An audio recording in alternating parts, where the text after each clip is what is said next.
here from Showtime's The Circus, Jennifer Palmieri, Mark McKinnon, and John Heilemann. Next week is Biden's first true State of the Union. He addressed last year, but this is the first State of the Union for him. We're live next Tuesday. Please join us. I'd hate to stay up that late for nothing. What are you guys looking for? What do you expect this to be? I mean, I think the big, I worked as White House communications director, and the State of the Union is your most important moment. It's your biggest audience. It's where you tell the country what you're going to do. You frame up the choice for November. I think in this case, you want to be talking about kitchen table issues. You don't want to be talking about Ukraine. But I think the choice of the White House is wrestling with right now is, how do we deal with Ukraine? Is it an issue we just talk about as sort of a side issue, or do we go big and make the arc of the speech that the battle for the country globally right now is autocracy versus democracy? It's happening abroad. This is an example of how it's happening abroad.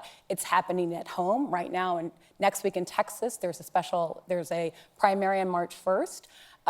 The mail-in ballots are being thrown out by the thousands because of the real voter ID. He could make the argument that, this is the same war that's happening, and go, it's not how you would normally use a State of the Union, but I do think that that is what's happening now. That is what this moment's about, and that's what presidential leadership would call for.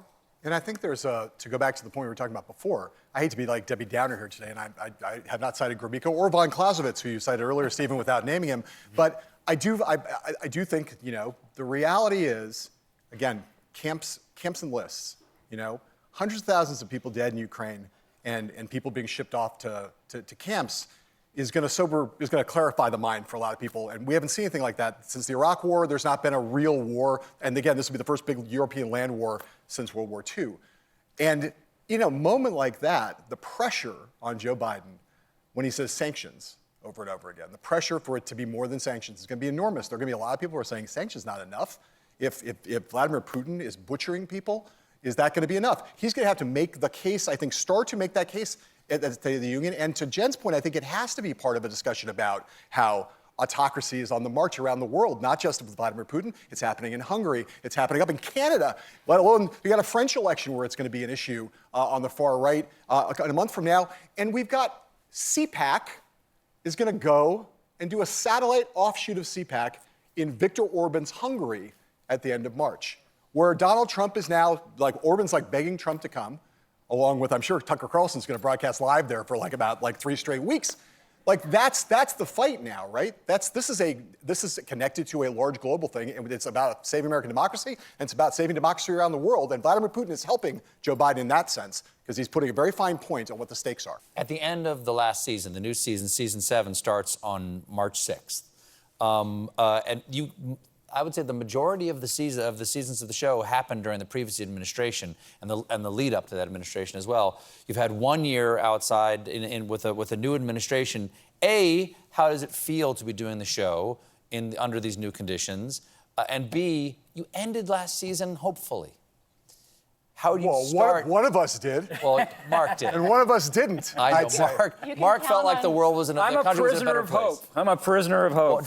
What's your hope leading forward? Well, let's end with some hope, Mark. No pressure. Listen, my hope is that that Biden was elected. I think a lot of people say, well, we thought he was going to be FDR. No, he didn't get elected to be FDR. He got elected to not be Donald Trump and to be a stable, normalizing force. And I think part of the challenge for him has been that the expectations were so high.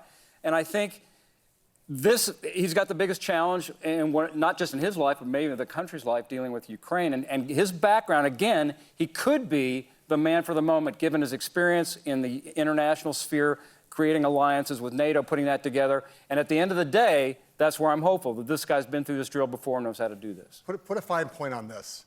The one season, last season, was the first time we had Trump running in 2016. We had 4 years of Trump. Last season, the difference was supposed to be, we'll finally be done with Donald Trump. No such luck. The thing we all wish upon a star for, Stephen, is that by some magic fairy dust or some act of God, that we'll eventually get to do a Circus this season where we never have to say the word Trump.